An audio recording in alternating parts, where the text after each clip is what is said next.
சொல்லுங்கண்ணா, யாரு? வீட்டில் அப்பா இல்லப்பா? அப்பா வெளியே போயிருக்காங்கண்ணா. அம்மா இல்லை? அம்மாவும் தானே வெளியே போயிருக்காங்க, ஊருக்கு போயிருக்காங்கண்ணா. நாளைக்கு தான் வருவாங்க. சரி, ஒரு பாசத்துக்கு இது வாங்கிக்கிறியாப்பா? சரிங்கண்ணா, கொடுங்க. வீட்டில் இருக்கிற நகை பணம் எல்லாம் எங்கே இருக்குன்னு இருக்கிற இடத்த இப்போ நீ காட்டுற, சரியா? திரும்ப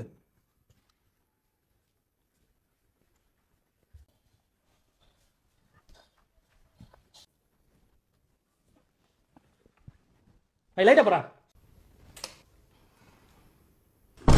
खत्म, bye bye, tata, good bye.